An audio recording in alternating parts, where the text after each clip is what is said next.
This is the weekly roundup presented by the Conversation Project, and I am Jay Cleveland Payne. I have 12 stories to present for you that caught my attention based on your engagement with the Conversation Project's feeds all last week on Facebook and X, and that's from February the 21st to February the 28th here in 2025. As we wrapped up the second month of 2025, which seems like a whole full year on its own. 2 months in, and it seems like it's been a decade because so much has happened, and so much actually happened last week as well, including stories on Reid, Gene Hackman, Luigi Mangione, and we have 9 other stories.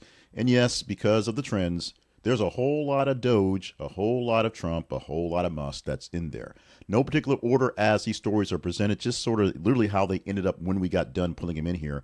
12 stories from the past week that we're reviewing that may need some updates or may need a reminder of just how weird this last week was. I want to remind you about our sponsor for all weekend programming and for Conversation Project. One of our main sponsors, our favorite sponsors, is Ground News. Visit them at thisistheconversationproject.com/ground news because it is an affiliate link, so we get a small percentage of your buy. They're offering 40% off their Advantage plans and other plans for more news coverage. We'll talk more about what they do, how they do it, and how they help us here in a moment. Now, the main feature of this program, these 12 stories, are stories presented throughout the week in our daily program called Things You Might Have Heard. We provide for you stories from the past weekend for Monday and past day, all the rest of the week, that you deem as conversational. We'll explain how you pick those stories as well. You make the headline for us, and then these stories are some of the top ones that I see got the most responses or were just so quirky to review again for the end of the week. Let's go through these things for the week ending March the 1st, 2025. Use the Saturday for the week ending, although it wraps up on Friday. Let's get into the first news headline for today. It's 12 stories to get to, a long way to go. And starting off with something that really broke over the weekend and became something into Monday. It was over as fast as we knew about it, as we learned about the actual firing. We'll say firing, although it's a contract non-extension, and for the shifting for another person at MSNBC. Starting off with losing Joy Reid. Joy Reid ended her Read Out program, being with MSNBC for decades, I believe, doing the morning AM Joy on Saturday for a while until she made it to the prime time for the weekdays. And then someone realized that she was really liberal and really outspoken. For Alex Wagner, a little bit different. Alex Wagner was made the heir apparent to take over for the spot held by Rachel Maddow, who was on, for a while. And then she moved away, and then she came back for one day a week to get some people watching. But it wasn't quite catching fire, but someone had to take the spot. And they loved Alex Wagner as a correspondent, as a reporter going forward. Joy Reid, more or less a spot to appease, let's just say, the current administration. She's not the only person to lose a spot. She's the only person to lose a job, though. Other folks, such as Jonathan Capehart and Katie Fang and many folks, Amen, also lost their shows, but are moving to other things, other correspondence things going forward because they're changing lineup up. For Mondays, replacing Joy Reid and Alex Wagner, more or less, is going to be essentially the weekend show that has Michael Steele, Shimon Sanders Townsend, and Alicia Menendez going 2 hours on Monday through Friday, starting this Monday, I'm sure. And, of course, they're looking to bring more Jim Psaki up into the mix.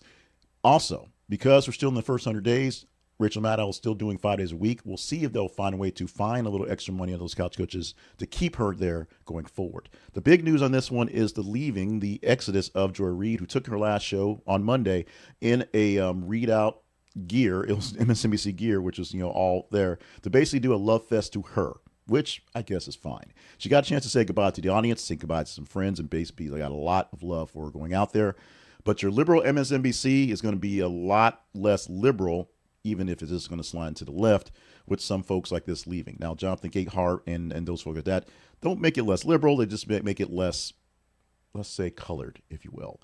The big note that has been said about a lot of people is, but Al Sharpton still has a show.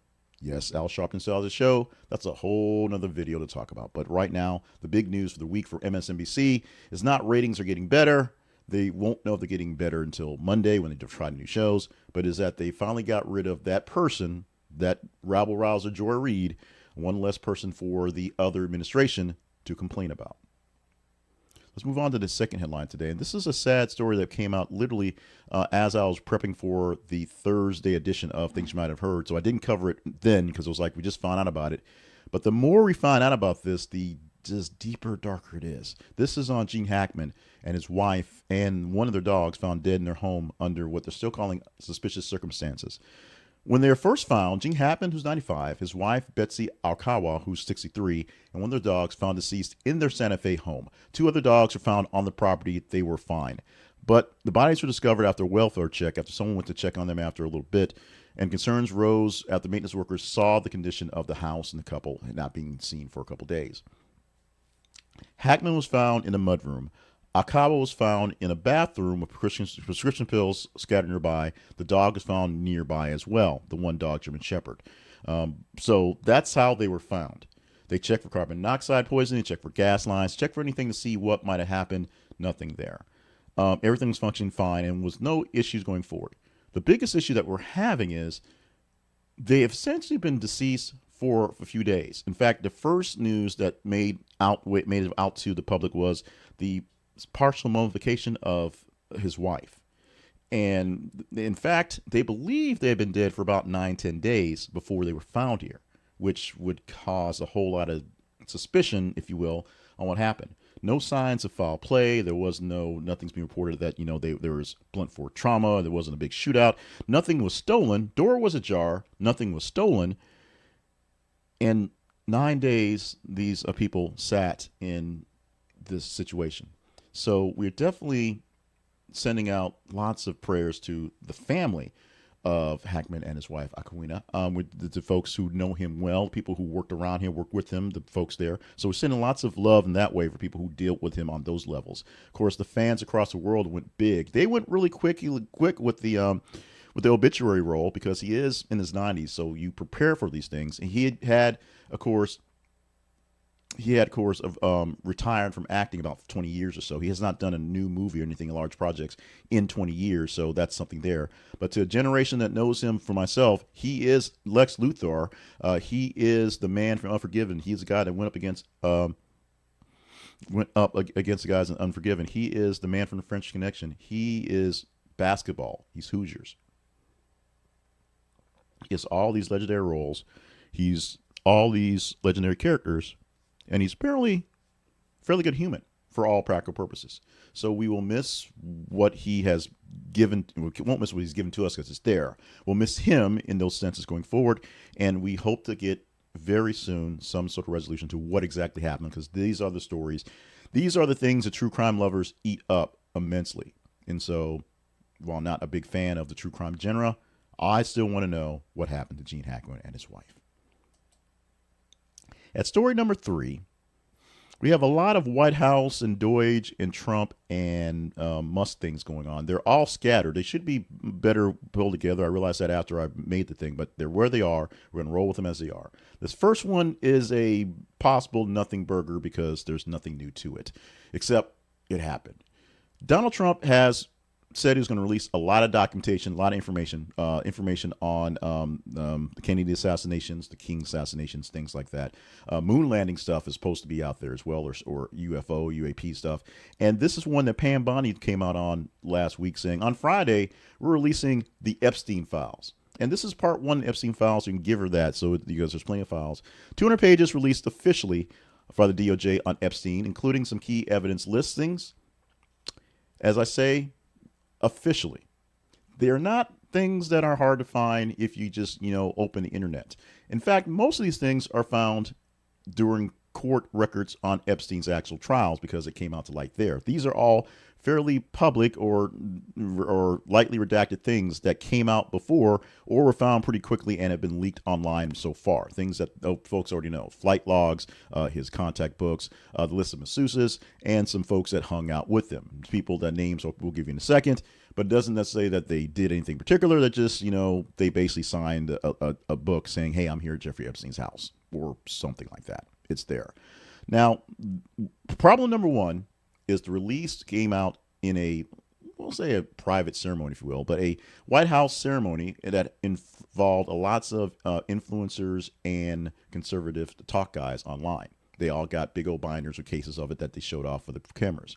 Problem number 2, after release in the actual afternoon to the public, was when people looked at it and said, I've already seen all this stuff, which gone to problem number 3, and maybe a early rift, and there's some issues that we may see, although another story will deny that, between some of the folks who are playing nice under Donald Trump, is that Pam Bondi, Attorney General, is accusing Kash Patel, brand new FBI director, of holding stuff, holding back some information, not giving all the documents. The 200 documents that he was given to give out was not all. So that's why there's a part 2 of Electric Boogaloo to this issue, where there's more stuff supposedly coming.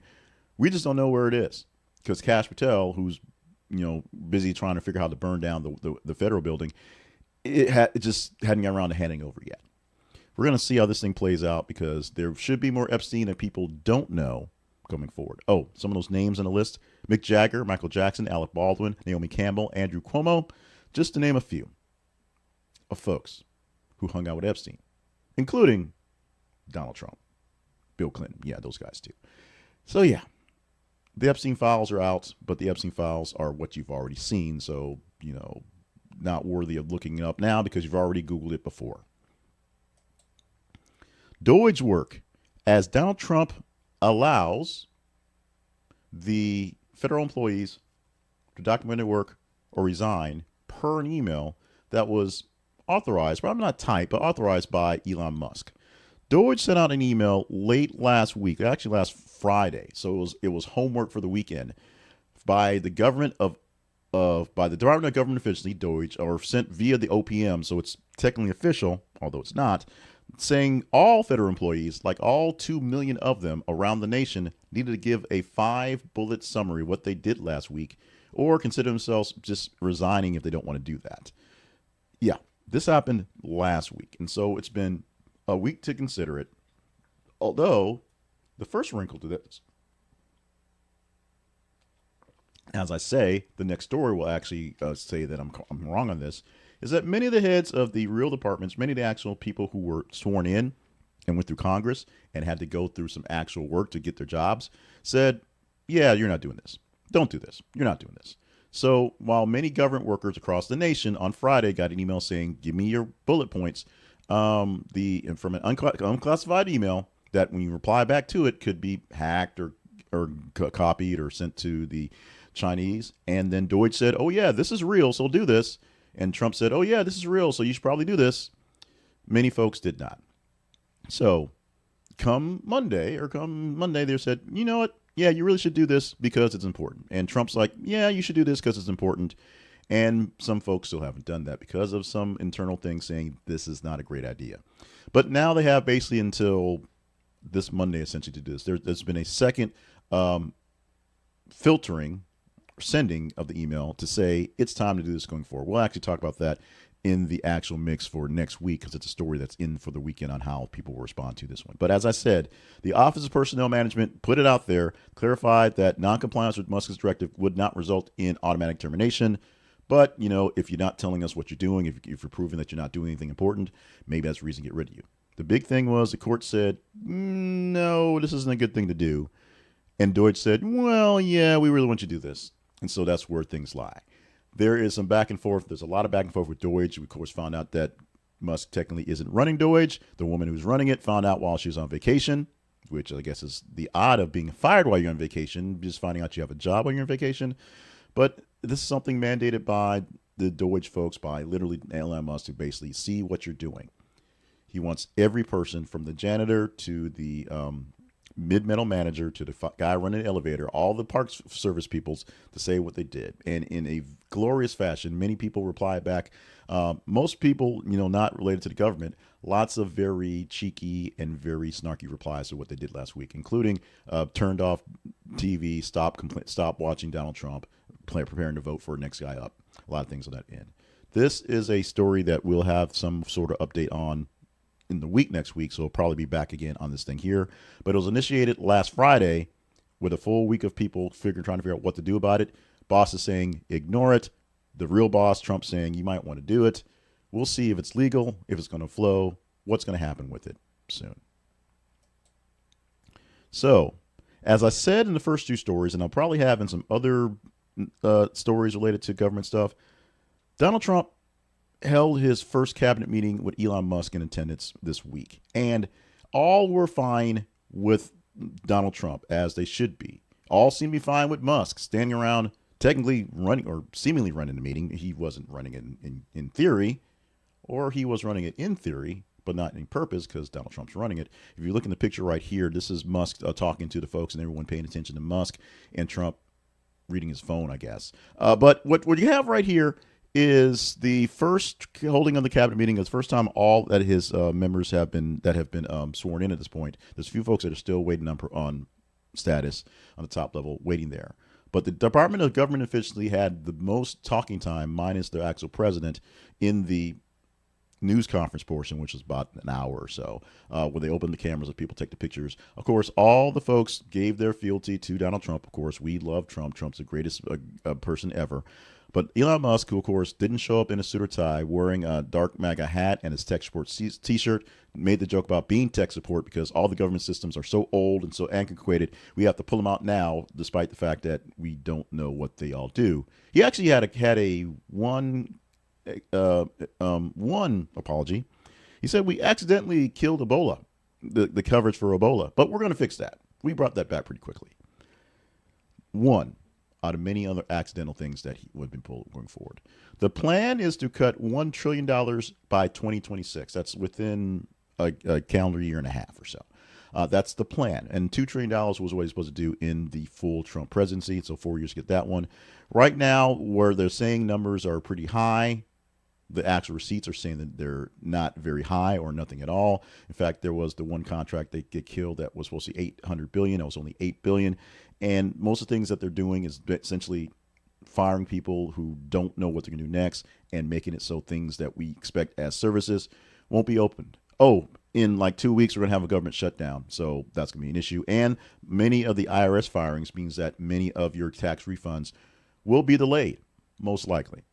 Things like that. Park services members. Here in Arkansas, we've had some very heartbreaking stories from some park service folks who were fired because they literally were just regular rangers for a while and then got put into bigger positions. And because they're back in probationary periods, that's why they got fired. Not that they did anything, but because they literally took a promotion and was waiting for that time to click because it's mandatory. More layoffs are coming. More slashes are coming. More stuff is coming. The biggest way Trump or Musk knows how to cut things is to cut people, which is what corporate people do all the time. And then they hope that their work gets fixed or they find some way to make it through. To eventually, the point is to hire more people back because you're doing better. If you cut these people officially because they're officially what takes the budget rates and it goes to kill off the debt limits, you can't bring them back because it goes back into sucking down the budget again. I'm not sure. Elon Musk may be a genius. I've got genius level IQ, but I know that all this stuff makes no sense, and just doing rash things gives you rash outcomes. The biggest issue is I'm not a billionaire, so I kind of have to care what other people think. These guys, honestly, just don't. Let's go to Luigi Mangione for a brief period, because he only had a brief period in court this week, just basically doing some basic paperwork. But what we got from this, along with many people spouting their love for him and a lot of crowds outside just being Mangione fans, I guess, the 26-year-old accused murderer is now a fashion sensation. He went to court with something that was pretty basic, probably something right off of the rack they have there to go for folks. They find something that fits them. A green knit sweater, some khakis, a brown loafers, no socks. We're told the no socks was his choice, so there you have that one. But the ensemble has sparked a trend on social media. The search Luigi Mangione loafers, per se, surged by 1,400%, and Luigi's Mangione's ankles 500%. Because he's got great ankles? I don't know. But everybody's just trying to get their piece of the Mangione pie. They're trying to get their piece of it and get some style. They are, of course, the free Mangione, free Luigi, free Luigi, free those signs are out there going forward. A lot of discussions online about what he did, which most people are saying they're okay with what he did. No one's saying he didn't do anything. They're just okay with why he did it and what happened. And just people trying to look like a guy and not wearing the orange jumpsuit look, trying to put on the red sweater he had the first time and the green sweater this time, because we humans have issues. Quick pause from the news stories. We want to, we'll get back to in a second. We have 6 more stories from the week that we want you to re-engage in. But right now, we want you to take a quick pause to remind you that the Conversation Project is built on conversation. It's built on you, built on your interaction with your social media forms, your video forms, how you get your news, how you get your information, podcasts or newsletters or video things just like this. So we need more people in the queue to get more information. This whole thing works because we have people engaging in it. We'll explain that in a bit. So if you like what you're seeing here, if you're enjoying the news you're getting out there, if you like my commentary, and I do have another channel where I get a bit more blistering, a bit more open, if you will, but this is meant to be the conversation part, opening conversations, giving you the news parts and getting things started. Hit like wherever you are. If you're watching this on YouTube, you can also hit join and be a member there. We'll talk about partners in a bit, but you can join and get more extras there. But hit the like button there so that whatever platform you're watching this on, X or Facebook or on your YouTube, the algorithm will see this one as something worthy of seeing and push it out to more people. We know it's all about either paid ads or algorithm stuff. So the more people like this, the more algorithm will think this is good to watch and share it. And the more I know I'm picking the right stories. It's good for me as well. I know how good I'm doing if you like it live as well. Share it with like-minded people who also enjoyed this type of news, this type of commentary, and hopefully they will like and share as well, get more people engaged with our conversations. And the big one, if you're not subscribed to the Conversation Project, any of our ways, go to our website and find many other ways. Hit subscribe so you get this in your feeds automatically. Whether you want the audio forms for the podcast that are replays, whether you want the newsletter and just read it real quick and go to the full links, whether you like seeing and hearing me talk about it, either here in the long forms or in the short ones on TikTok, like, share, and subscribe so you make sure you get our news, which is actually everyone's news, and your push on the news because you push the stories you talk about. These stories are all picked by you initially going forward. Back to the news and back to Los Angeles. Nothing in a resolution for Los Angeles at the moment for the fires, but one resolution has come as somebody big got fired. That big person was the chief of fire, Kristen Crowley. Mayor Karen Bass has officially fired her and replaced an interim replacement for her work going forward.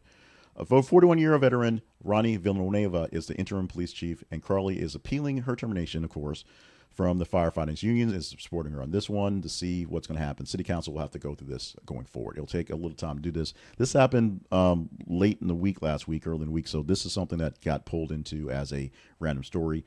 Really got overlooked, really got missed with all the other actual things going on, the wars and the famines and the things blowing up going forward, and, of course, Doge.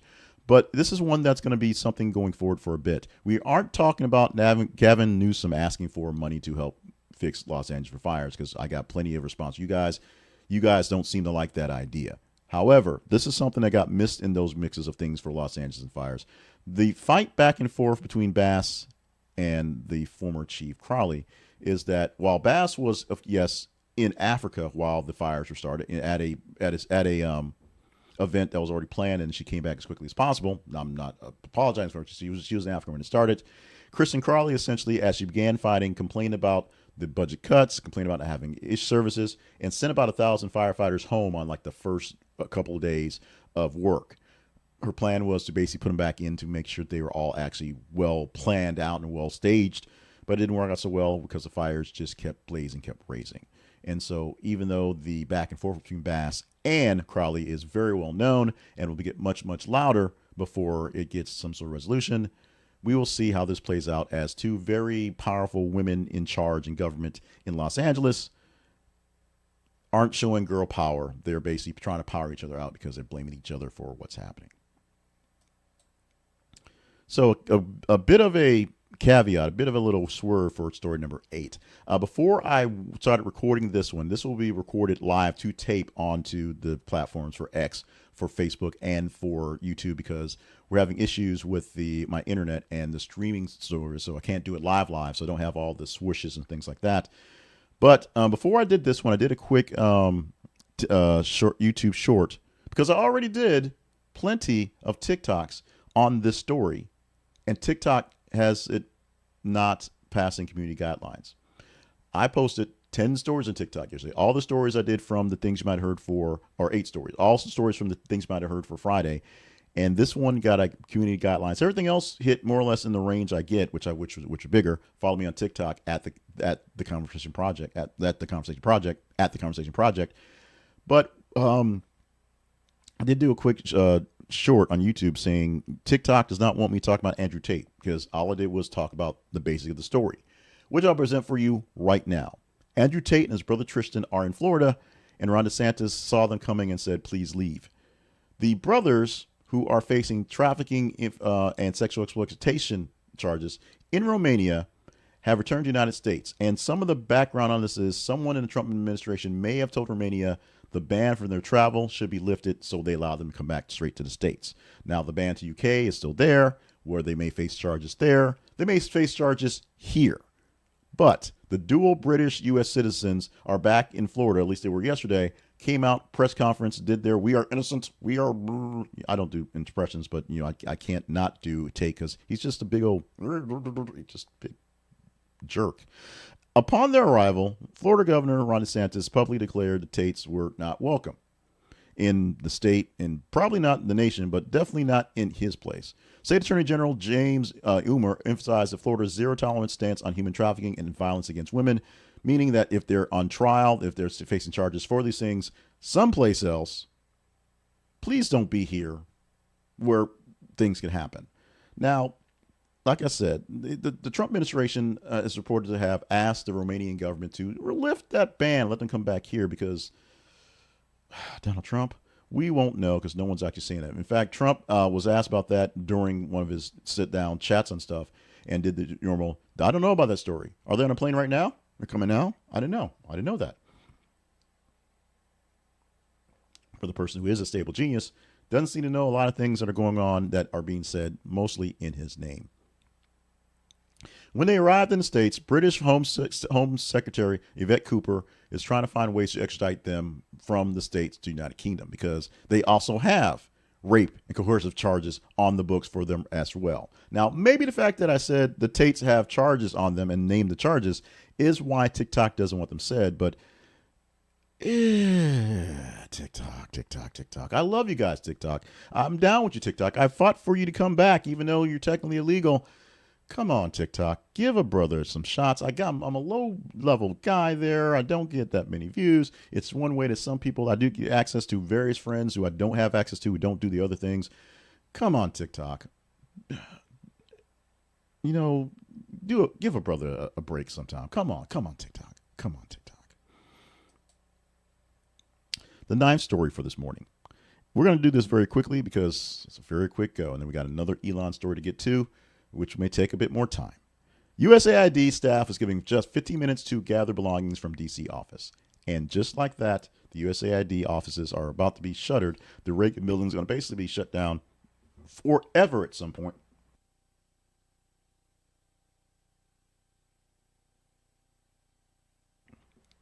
But there are people who have stuff there, personal items, things that are important. So over the course of 2 days, Thursday and Friday, various departments, various people, various officers who worked in the offices had a window of time. They showed up at the door. They checked their ID. They went upstairs. They brought their own boxes. They had to bring their own boxes. And they went upstairs into the buildings, had 15 minutes on the clock to get their stuff and come back down. It's that simple. It was distressing. It was stressful. Many members of many offices, many groups went in together to sort of either help each other out and help each other out emotionally in the process.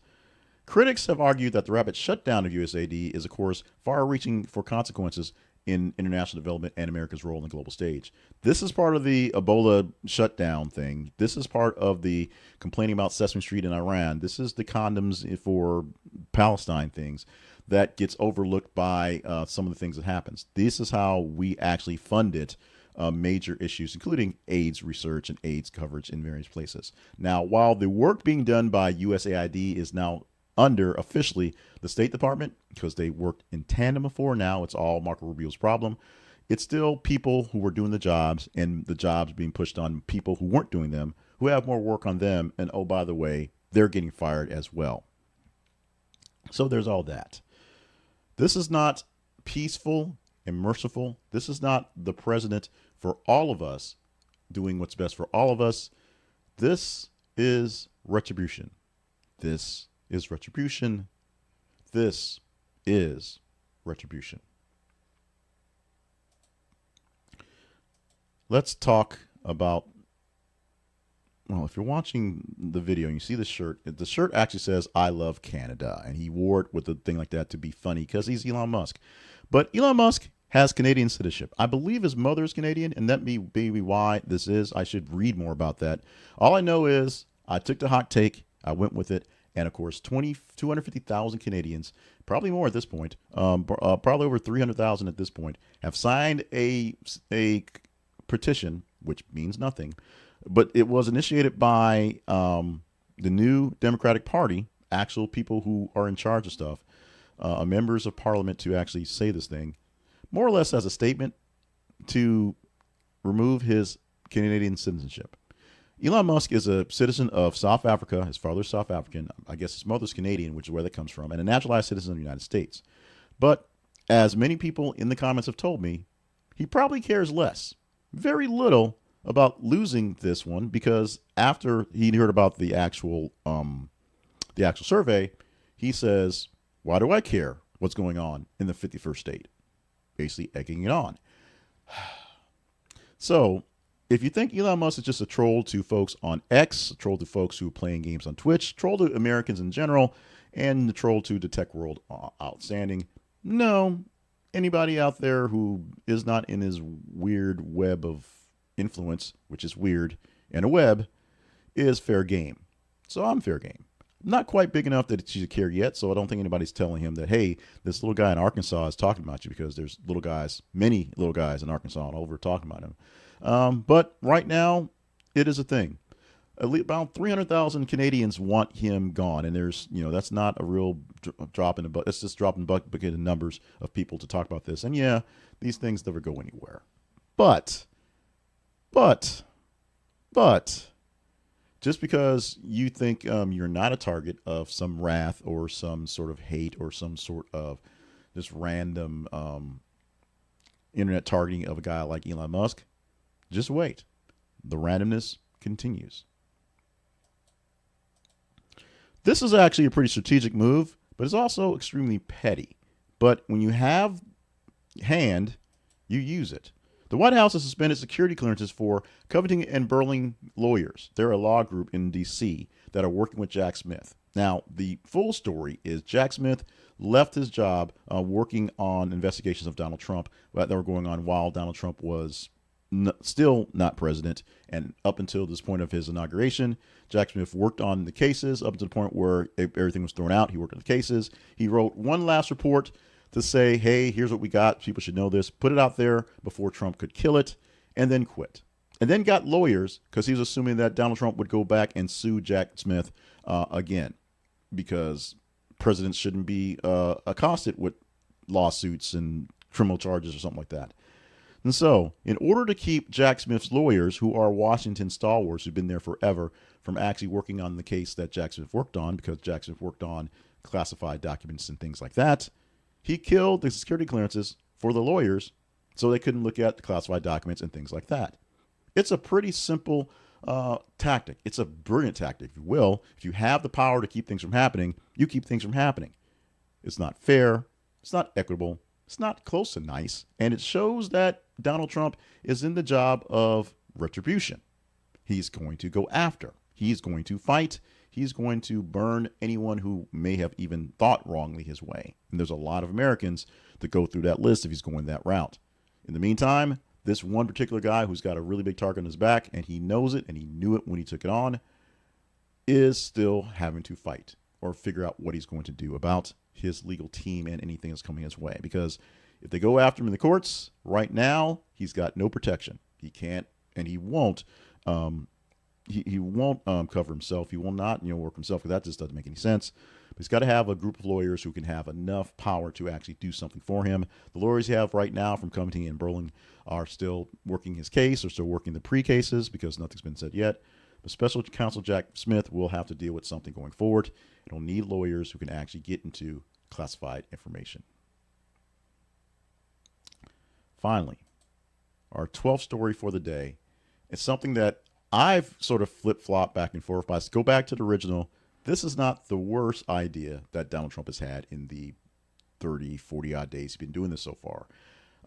This is not a great idea, but it's not the worst, and it could have gotten worse. However, breaking precedent is what he does, and this is one that goes against that. And so also shoring up the checks and balances, which he doesn't care for, to make things work the way they have in the past.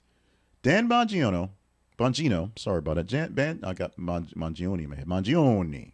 Dan Bongino, who is the talk show host, podcaster, and he was a former cop and Secret Service agent, actually has been named the FBI deputy director. This happened going into the weekend on Friday.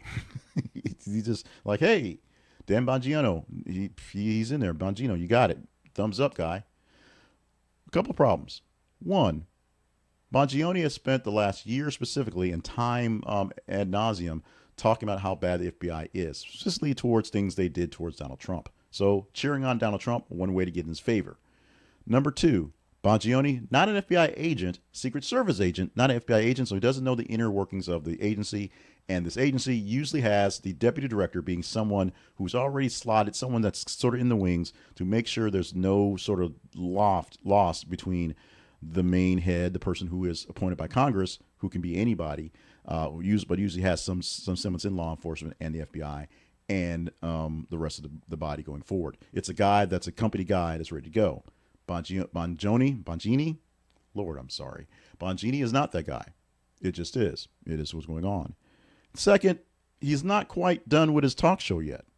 He came on Monday saying, I'm going to do a transition. I'm going to do some stuff, but it's really not.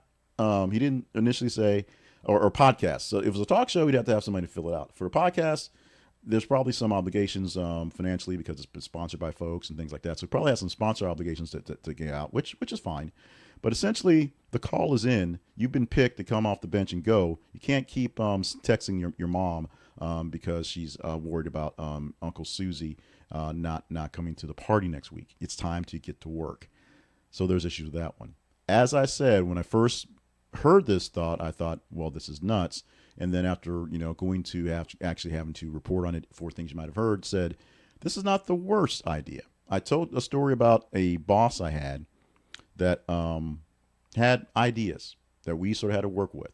And after about a month or so, it was a boss, but it was a talk show host that came in to replace a time slot who had these ideas, and we had to follow them because he was an outside guy and they wanted to do the best with him, and he was trying to impress some other group going forward. And after about 2 months, it got to the point where it's like we didn't judge things on being terrible because most of the things were terrible. We judged them on their level of terribleness. Essentially, was this idea as bad as the idea we had last week or week before? And the answer was, no, it wasn't as bad as that last idea. We did it more cheerfully. We did it with a lot of animus and just not wanting to get it done. But we're happy to do something that wasn't quite as terrible as the other ideas. So we did that. This is an idea for Bongini, that I feel on this one. So apologies for messing up your name because I don't know the name because I remember him. He was doing radio as I was being fired from Cumulus, and of course he left Cumulus because he didn't want to get the shot, and he went to the podcast. He was fine. So there's that. But he's now the second in command. He doesn't have to be confirmed, so he just has to show up for work. And we'll see how the FBI will go with one, Cash Patel being in charge and him running the agenda for Mr. Dan Bongino going forward. 12 stories that you helped us to curate over the week. You helped us curate them by engaging with them in our feeds. We'll explain that in just a minute. But right now, let's talk about our sponsor, which is Ground News. Ground News is a great source of news. And I should stop there. But why should I tell you about them as a sponsor? Well, Ground News offers the better perspective on the news that you didn't even know that you needed, which might be odd.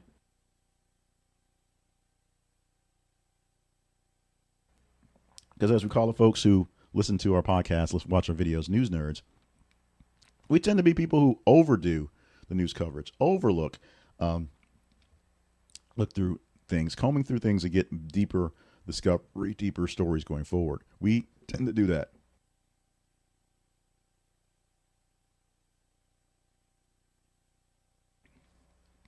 And for the Conversation Project, we do that by aggregating from various sources that we can, even some sources that try to lock us out after times. We go through as many of the sources that give you limited edition stuff to give you that. We pay for many subscriptions to get deeper into stuff to get you those things. But Ground News is something we gladly pay for the subscription every week because they give you links to everything. If there's a story out there, whether local, national, or international, they have it covered, and they have it covered by everyone that has it covered. You can see the angle that they're saying. They'll give you the pure story, the pure facts on it, and then they'll give you all the sources covering the story. And they tell you who owns the sources, how they lean. So if they are a liberal leaning source, you'll know that's how they're going to cover it. If they're a conservative leaning source, you'll know that's how they'll cover it. They also have some features that show you stories that you're probably missing, including the blind spot feature, which is literally they take stories that are being covered exclusively by one side or the other, because if you follow the other side and you're in those silos, you're not seeing it. Maybe because it's a story that it's not as bad as it seems and they want to overblow it. Or maybe it's a story that it is as bad as it seems and they want to ignore it, and your side is doing that. So it's an aggregator. It's a pal. It's a tool. And it's one you need to check out. And they have 40% off its Vantage plan right now for you to check out as well. 3 tiers to get to with different levels of access. Vantage plan, their top plan that you want to get to for a full year, and it's like $10 a month. It's nothing. It's good for your news diet and good for your budget as well. And you get us a good chop for our budget because we get a small affiliate click, a little bit of commission if you use our link. This is theconversationproject.com/ground news. This is conversationproject.com/ground news, and get in on the ground for this news. That's the first time I actually said that and it actually kind of clicked like that. Get on the ground floor for great news coverage from Ground News. We use this extensively with various stories to make sure that we're seeing who's covering, if a story is covering various cases. We use Blind Spot a lot to see things, to fill in gaps where we don't know what to cover. And we sometimes take a conservative headline and put the link for the liberal story just to freak people out, because it does. But we use Ground News extensively. We pay for the Vantage plan, so we can tell you we are not only sponsors, we are subscribers. You should check them out as well. The Conversation Project lives online at this. It's conversationproject.com. We're going to talk about all the calls to action in just a bit, but first we stop and pause at this part of every single week to give hype, give love, give a lot of actual just thanks to partners. Partners are people who have given a bit of a financial input to what we do every week. These are people that go to our Buy Me a Coffee page, click the link at our website, and goes to buymeacoffee.com/JCliffandPayne, and have tiered into something to give us a little bit of financial support every month. There's Spare Change, which you have Joy Winters. There is Cup of Coffee, have Harold Braxton, Kobe Green, Elton Kidd. And there is the Pot of Coffee. We would like someone to jump on that one soon. That'd be nice. We thank you for that one. But what we do have is these are people who are part of our pseudo board of directors. Because they do offer some financial support, they get a little insight of what's happening here. They get a extra video that's for partners only, and of course an email newsletter with things we've done. We do clips of those videos every so often, and we promised one a few weeks ago and we didn't do that one, but we will do some clips going back and forth as we've done some changes, some things happening, and some very exciting news happening. So that's where we're at. Probably when we hit 1,900 subscribers, which should happen this week, we'll have a quick little mini yay on that one. But we are thankful for these partners who are giving us their financial support. It's not a lot, but it goes much further than you think. You can go to our partnership page at our website. You can also do one-time donations if you think we're okay. If you don't think we're worthy of partnership, the most important thing you can do is follow us on our feeds, and we'll explain the feeds right now. But thank you so much for our partners for helping us get more things done. You can also go to YouTube and click the membership click membership there for what is actually a smaller tier of money for funds for the same levels. So if you're looking to save a little money and still help us out, check that out as well. The calls to action portion is here. Our website, this is theconversationproject.com. Visit it for more details on how to find us, where to find us, and finding out information about us, and of course sponsors and partners and past episodes, past videos to things we do. Our email address, our email address is, of course, not this. The email address is theconversationinbox@gmail.com. Email us with any comment, thought, concern, whatever you got there anytime you're into it, because we will listen, we will take it in. We will take in consideration, even the very mean ones as we get for there. So you can also comment on any video with what you thought back and forth. And if we can sift it out from some comments, because comments get lost in the shuffle, if you will, we'll do our best to work on that. One of the main reasons why we're doing this way, a little drier, a little slower, a little deeper in detail, is we're having issues with the streaming service. So I can't stream live and take contacts and respond with you live for these things, because for some reason my internet wants to work sometimes, doesn't work sometimes, and the audio is choppy. So it bubbles way too much.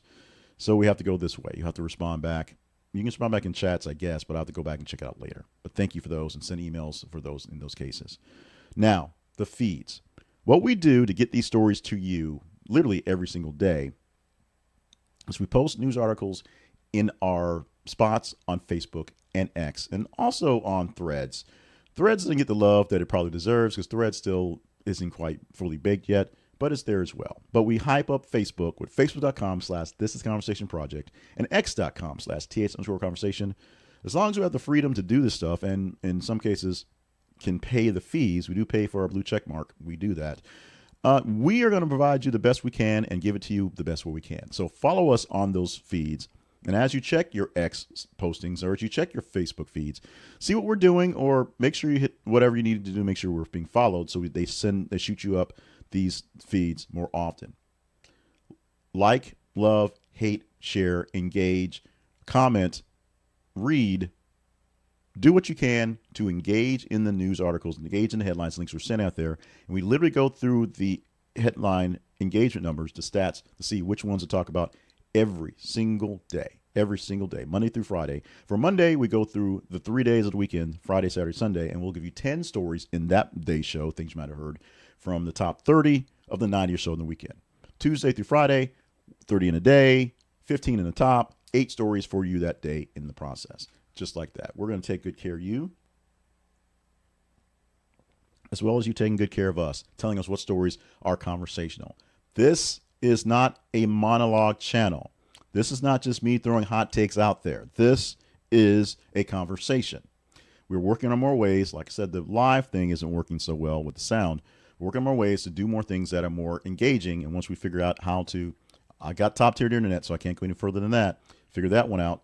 We will do more things, and you guys have to show up for those as well. You tend to show up literally hours after I get the things posted, so if that's the way it works, it's the way it works. But in the meantime, this is how you get a hold of us. This is how you get us into our stuff. This is how you get us the stuff to work with. I am very proud and happy to watch the big guys do this stuff, including Dan Bongino. I may have issues with some of his takes, but the fact that he gets it done and he has the community going forward, I do like to emulate some things he does there. So we'll do more. We do those things as we can, and we need you to do our little, unique prospect by engaging in the feed, so we know what stories to bring up for you going forward.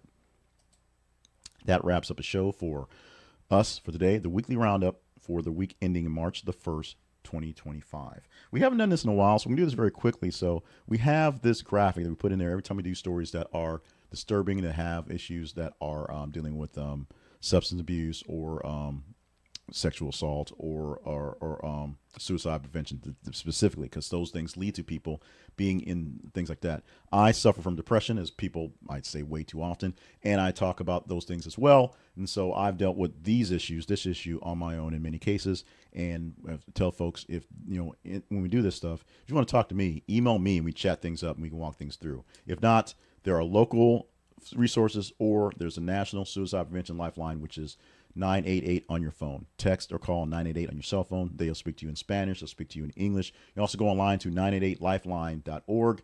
24 hours a day, someone will be there to talk you through whatever's going on, because as I say in my wrap out, stay hydrated, stay limber, stay on task. It's not a sprint. Your life is a marathon. Don't make it a sprint. Do what you can to keep things going.